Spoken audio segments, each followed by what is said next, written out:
Good morning and welcome to another episode of A Cuppa with.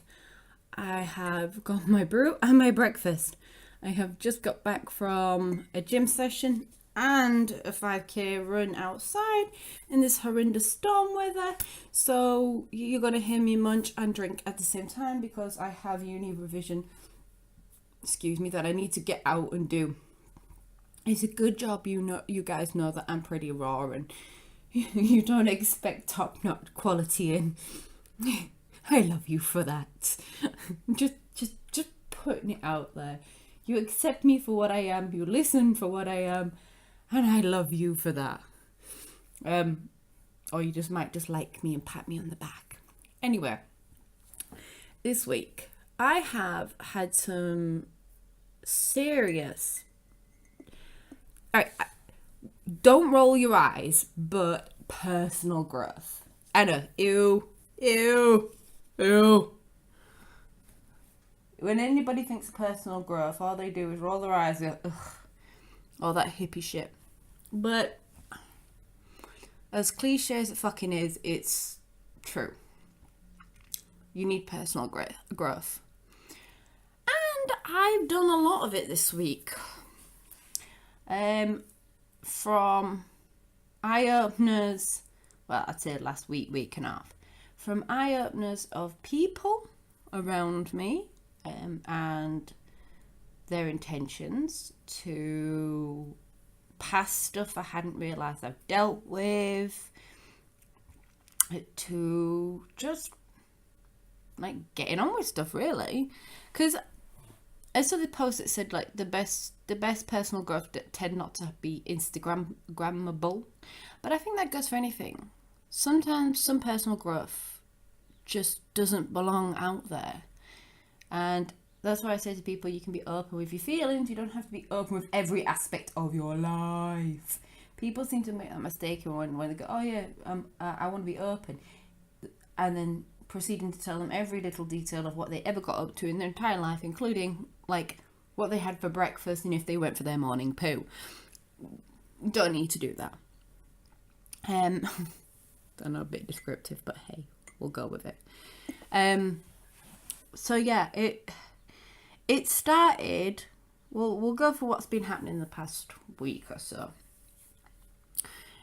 I think the massive personal growth changes is when I've decided that, like, I've spoken to people, I've decided that I want to, move forward with stuff, drop stuff. As you know, I dropped my mastermind, I've adjusted my life, I've way overthink stuff, but I'm now coming to what I would class as a good balance, or harmony, whatever you want to fucking call it. Like, everybody has their own preference, harmony, balance, levelness, you name it, somebody's got a word for it.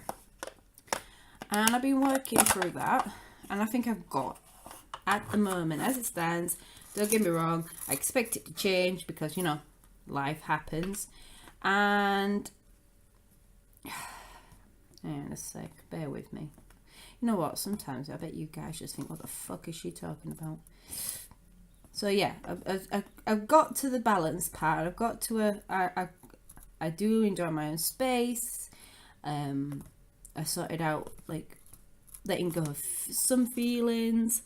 And then I listened to Mel Robbins. And now this is where the last week or so, things have kind of shot. Like, into the sky, off we pop. Oh, look, there it goes. Oh, is it a bird? Is it a plane? No, it's Lynn's personal growth. And basically, I was listening to Mel Robbins. If you don't know who Mel Robbins is, she's, I think, best way to put it, life coach. Although I don't really think, she does do coaching sessions, but I don't really class it as a traditional life coach, but I suppose she could be. And she does 2 audibles. There's Kick-Ass and Take Control of Your Life. Now, Kick-Ass I've listened to millions of times, and it's helped me, but nowhere on the same level as Take Control of Your Life. just simply because just lately I've been working on my fears and the fears of success and being successful. So I think it was like that where it came in to effect. But I'd listened to some of it I'd listened to it for a while, then got distracted with David Goggins for the 15th time, and just never got back to it. So, and I was only like the last coaching session, and she had a coaching session with a woman called Cassandra. Now, a bit of a backstory on me, if you haven't listened to any of my podcasts, I grew up with, and I wasn't sure how deep to go in this because it does involve family. And we all know how things can get a bit funny when it involves family, but considering my family is completely fucked up, broken down, and I'm being honest, and to be fair, all of them would probably say the same thing. Like, I have a really messed up family. Some of them I love, some of them I don't speak to, some of them I can't stand, just because they're toxic, and that's just the way it is with our family. My family, anyway. I'm sure other people's families as well. So I wasn't sure whether or not to speak about this, but I thought, you know what, this is my story, my version. I'm sure that they have their own, and for the ones that are still in contact and I still have in my life, I love you, and I'm not taking this as a personal hit against anybody. This is literally just me telling my story, and if you have a story to tell, please don't concern yourself too much unless you're actually literally bad-mouthing people. Your story is your version of the story. Other people have their version of the story, and somewhere in between is the truth. So just saying. So yeah, backstory, if you've not listened to my history of my family, is I grew up with a gambling addict mother who I couldn't guarantee if we were still going to have stuff when we got in. I never really understood it because I was the youngest, and it wasn't until I was left pretty much on my own with my mother that I really got to grips with it. I just spent, like, when I was little, hours in Muggies amusements. I call them Muggies because you'd like a mug to go in them. And that's my view, just saying. I always knew my mother was always, I wouldn't have put it that way then. I would put it as messed up, but now I view it as broken. There's a lot to my mother, and her story's her story. All I can tell is my version of it, and I never felt truly loved by her. But I always used to say to myself that she did love me, and she just loved money and men more. Because when I was turning 6, she met my stepdad, was married, and moved within 6 months.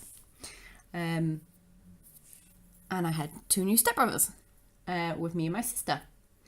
My stepdad had an anger issue, which led on to many fights, brawls, not necessarily with me, but I do remember once where he pinned me up against the wall, and I was a good 2 foot above the wall, or what it seemed 2 foot above the floor. I can't really say anything for sure because I was little. And when I grew up and everybody left, I had to deal with my mother, and I used to be the middleman between my parents. And then when I had my daughter at 17, it just got worse to the ones where he went for my mother. I tried to protect her. She went back and forth. Basically, it ended in horrendous situations where I got him arrested when he then, the next week proceeding, went for me. And she tried to commit suicide to say it was my fault. Now, I'm not saying that suicide is an attention-seeking thing. Please don't think that I'm saying that.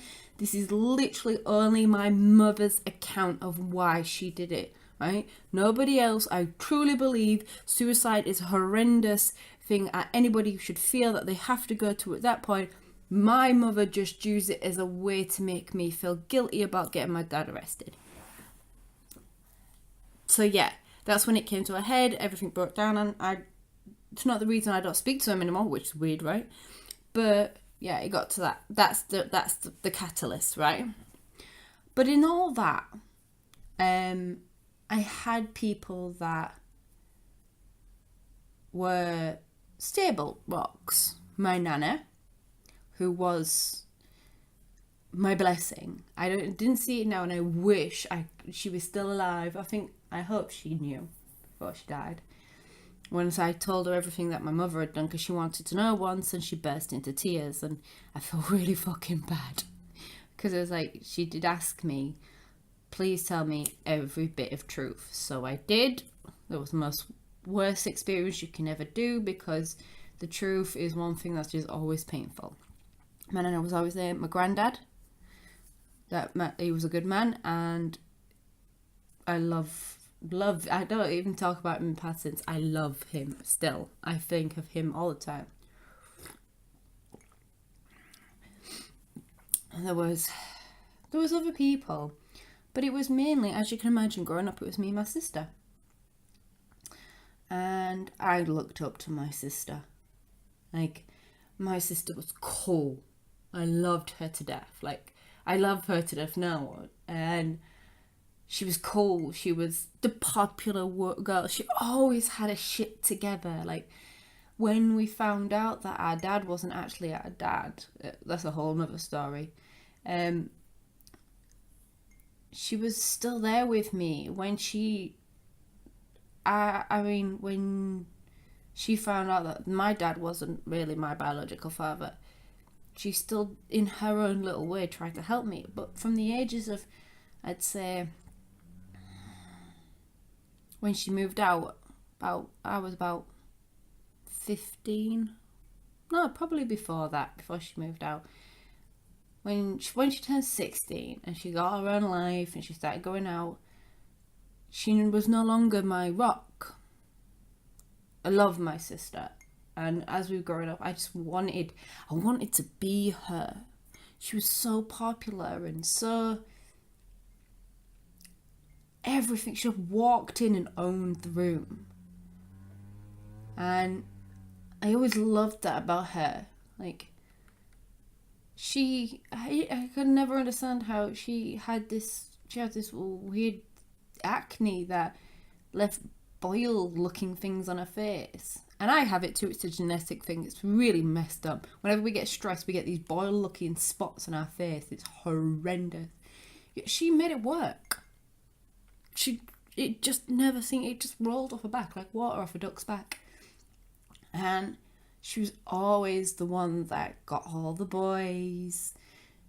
Whereas me, I was the awkward teenager. I was getting bullied. I never knew my place. I always was naive. I was always used. I just wanted to be loved and liked, and I could never find a place for that. I was bullied horrendously. I mean, I was bullied so much when we first moved to London that she turned around to the kid and had a go at it. I didn't know this till later. And then she turned around to me and said, if he bullies you again, I'm beating you for not standing up for yourself. And it gave me a little bit of a boost, because even though she said that was like, it felt like it was her version of saying, I got your back. And when she got a job, she still sort of like would always come in from work, and we'd still sort of do stuff. She was going out, getting ready to go out. She'd come in, she'd like run in, and I'd paint her nails, and that was still our time. Or she came home drunk, and I'd sort her out, put her into bed. You know, like, if she started doing the tearful, emotional crying, Andrea, get into it. And then, I don't know, she turned about 18, and she just vanished. And I don't I don't blame her. Like, I don't have a... She just wanted out. She wanted out. Like, she'd had enough. My mum was constantly taking her money, and the only reason why she didn't leave is because she wasn't old enough. You got to be 18 to be able to rent somewhere here for those people that are in America. And she stuck it out. She stuck it out as long as she could, and then as soon as she saw her way out, she was gone. But by that time, I'd already started to have a go at her somewhere. I was rebelling. I was sneaking out the house. I'd had enough of my mother, and I was taking out on Andrea because she no longer had my back. She no longer had, like, we, up until the age of, I'd say, 12, 13, me and my sister was thick as thieves. And then, like, even though I know she resents me for always having to look after me, or it feels like that, like, she was always the one I wanted to be. And she left me. Oh, I'm getting a bit emotional now. Oh, that's how I feel. She left me. The one person that had been my entire rock through this horrible situation, and she left. And then I wasn't expecting this reaction. It's probably why I've been putting off doing it, because I wasn't sure whether or not to do this episode, I'll be honest. And then it seemed to be a pattern. After that, people started to leave me. I got my first real proper boyfriend who liked me for me, which is a kid's dad now. But he left me. I got really invested in him, and he left me. It wasn't like he left me, but he broke up with me, so it felt like he left me. I never kept a friend. I felt like I was constantly abandoned by them. People just kept leaving. And I was always grabbing it. I now see it. Because I listened to Take Control. Please listen to it. And she was talking about how her mum was a rock. This woman was talking about her mum was a rock.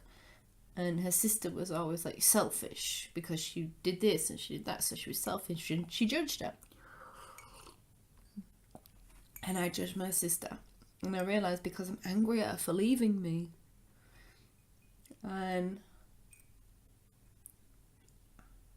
subsequently, is that the correct word? I feel like everybody left me after that. Or if they didn't physically leave me, they emotionally left me. And it's painful shit. It really is, because I now see where I've been latching on to people or latching on to things that I have such trouble letting go of. I'm surprised I'm not a hoarder. People that treat me like crap or did hurt me, and I still hold on to them, hoping that they change. I suppose to a certain extent I still do a little bit, but I think it's fair to give people a second chance. But when there's a third, fourth and fifth, then you're like, maybe you're not doing it right. But I was still doing this, and it's really hard to have that realization, that massive boom of, oh shit, I have abandonment issues. And I really do. But also that whenever I see that people have sisters that don't deserve them, I also get really agitated, because I see myself in them, and I feel like their sister, like, I realise it's projection. Like, I see their sister being like, not doing how they are, like, they're loyal, they're caring, they want to be by the side, and they'll still think good of them no matter what. But the sister is evil and backstabbing, or maybe not even evil and backstabbing, maybe that's just, again, my judgment. But I don't feel they deserve them because that person's coming in from love and the other person is coming in from judgment. And, or just not being a good person to them. Not as much as the other person is, which has come up in past relationships. And actually nearly broken past relationships because they believed in the good of their sister. And I'm like, no! They've done this, and this. How can they be good? But good is perception, not only that, but it's not my business, it's not my sister. But I know it was projection. I know it was because I was still hurting over my own sister. Now, me and my sister have been through troubled times, as on top of 2 years ago, my mum was supposedly dying, and I went to say goodbye, and I forgive her, but I don't want you in my life kind of thing. And I figured that might make us close, and it didn't. So I felt abandoned again. And then I went on to, well, she's doing this, she's selfish, she's this and that, and I realised I was just hurt. I was just hurt. Now, I haven't really spoken to my sister about this. I'm not entirely sure how to even start this conversation. Maybe she'll listen to this and hear it. She might get a bit rude about it. That is something not done my hair, but this is just me voicing. And the same I do with my vlog.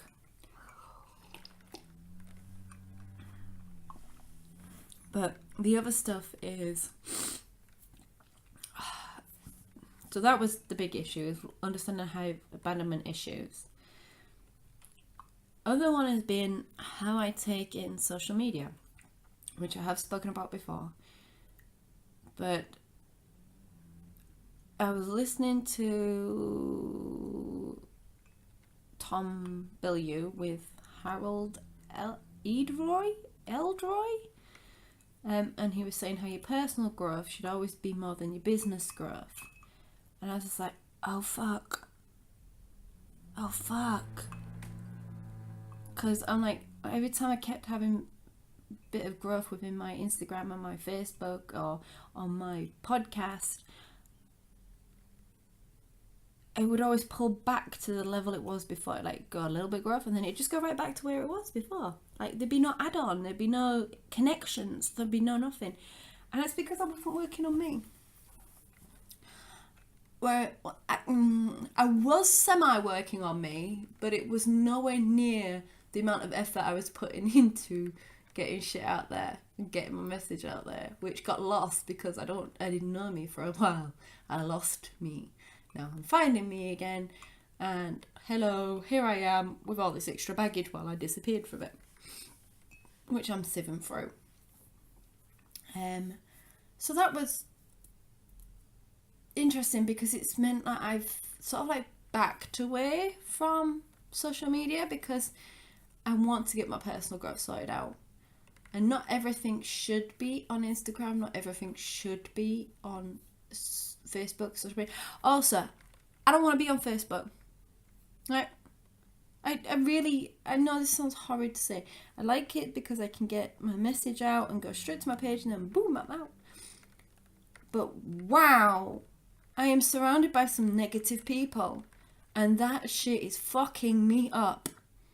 Like, I'm sorry, and anybody who's listening to this who is my friend, and I love you dearly, but I can't handle your negativity. This is going for anybody else. Neutral, everybody needs a rant, we all have those moments, but I cannot handle people's negativity at the moment. I am so busy trying to keep myself afloat and not allow myself to sink that I cannot, and I've had to put the boundary in. I'm saying this before to anybody. Please put your fucking boundaries in. If you realise that other people's negativity are fucking up your shit, then back the hell away. It's okay. You can still love them. You can still appreciate everything that they've done. But I realise that I'm getting so caught up in other people's feelings because I'm so empathetic.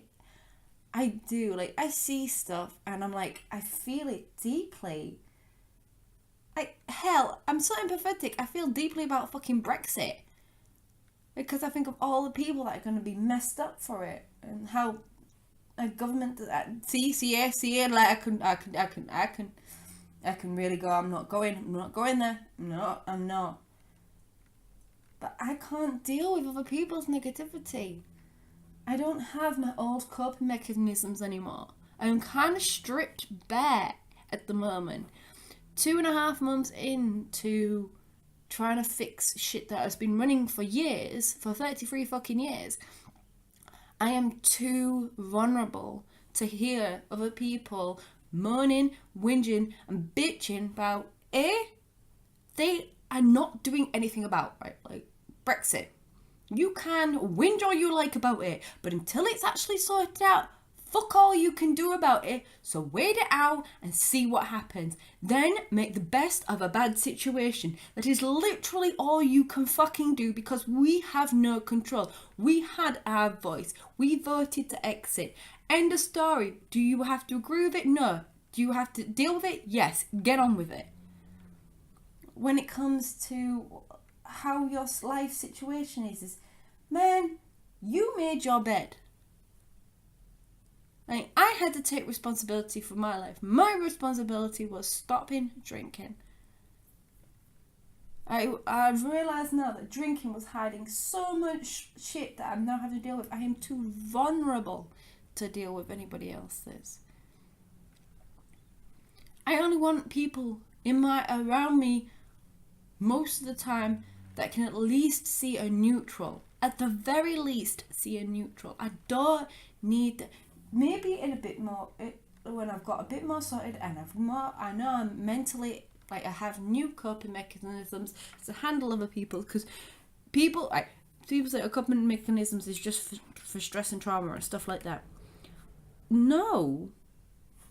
Even the smallest, like, coping mechanism for the smallest deed, you have no idea. Let's face it, if you don't like noise when you go outside, you have your headphones on. Coping mechanism. If you, I don't know, don't like reading the paper, or you still like certain music because it helps you stay calm. Coping mechanism. Everybody has their own ways. Everybody has a coping mechanism in some form or way. But it depends on what you're using it for and how you're using it. And in my case, I was using a horrendous one, which was damaging me. And I'm not saying I'm never going to drink again. That's bullshit, because I probably will. But until I've got this shit sorted, it's not happening. End of story. So I can't handle that. Take responsibility. You bitching about a situation you are in, if you can change it, change it. If you can't, shut the fuck up. Like, we're here to support you. We're not here to hear you whinge 24/7. If after 6 months you're bitching about the same situation you're in, if you can change it, do it. Do it. Do it in some shape or form. If that means standing your ground, if that means saying no, if that means getting a new job, do it. Fuck it. If it means getting a new husband or wife, do it. Because at the end of the day, if you're whinging about it 6 months on, you're going to be whinging about it 6 years on. If you do nothing about it, you will be complaining about it 6 years on, and that's 6 years of fucking misery you have to live. So take responsibility for your life. It's your life. Nobody else is going to come in and fix it. Rant over. Sorry, that just went into one. But I can't handle that. I can't. I know I've messed up. I know I have issues. I know I'm dealing with them right now. I can't deal with other people who are not willing to at least do something. And I don't want it to be a judgment. But after 6 months, I'm not saying like you can't speak to me. Like I just said, after 6 months if you complain about the same situation. That's 6 months I've listened to you. Like, it's not like I've gone, like, nope, you can't speak about it. It's 6 months where I have listened to you genuinely and openly. And 6 months you ain't done shit about it. Small steps, people, small steps. So yeah, I realised that. I have realised I've probably dealt with a lot more trauma in my life than I've given myself credit for. I have been the subject of trauma that I have put myself into, and I've also been the subject of trauma that has been done to me. So I'm just coping with all that and working out what I've been through, what I need to sort out, and where I need to be from next on from there. But I really do, I really have these abandonment issues.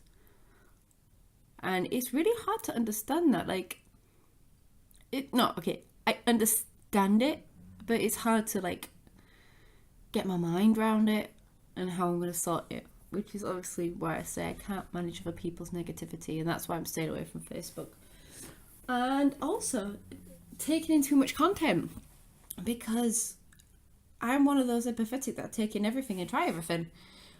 Which means there's a lot of contradicting shit out there. You ever, like, face it, you'll see something on Facebook or Instagram, you can do this by doing this, or this is the best method to, I don't know, make £1 million. And then somebody comes along and goes, no.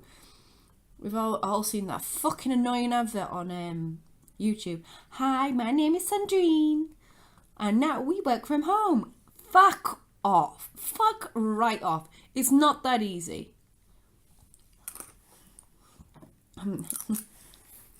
Sorry, but that advert really pisses me off. Right. Oh. Finally getting around to my porridge. So yeah, I'm going through. So I got distracted by my porridge then. So yeah, this is all the stuff that I'm going through at the moment. And like I said, I wasn't sure whether or not I should actually say this episode or do this episode, because it's me laying vulnerable. Fuck, I got my tears. Not saying something. But there's another thing as well. I realised I don't always have to have a guest. I got into a point where I was so panicking about doing my own shit on here that nobody listened to it, because it's just me and how interested I am. Not to do my own horn, but I'm pretty interested. And when I realised this and started to turn myself talking to, actually, no, you are an interesting person. You are worth the effort. You are worth people hearing the stories. I realised I don't need to always have a guest. I want to have guests. I want to have people to talk about this story. I would love nothing more than to talk to every person in this world and see what they have to say. That would be amazing. But I'm okay on my own as well. And I've learned to enjoy my own solitude between me and my recording device. So I'm gonna wrap this up now, because I feel like I've bombarded you with a lot of information. Wrap it up. I realise I have abandonment issues. I can't deal with other people's negativity while I'm exposed at the moment and being vulnerable, which is to other people. If you are feeling exposed and vulnerable, please don't allow negativity in. You are already coping with enough. For me, I'm like neutral or above. I'm there for you if you're really in a spot, but I can't handle you whinging about the same stuff you was a year ago. Sorry. On top of social media and being content and how my content is created, I want to be me to the very best of me, even if I'm not even sure who me is right now. So I only put stuff up that I believe in. I only put podcasts up that I believe in. And that's it. My content's going to come from me and my heart and my voice, because obviously it's a podcast. So if I don't use my voice, you won't hear anything. So if you are on the same path that I am on personal growth, and if you rolled your eyes again, I completely understand. You are exposing yourself to emotions, feelings, and everything else that you've gone through in the past. This shit is hard. Do not take it lightly. Do not brush it off. And if you've already exposed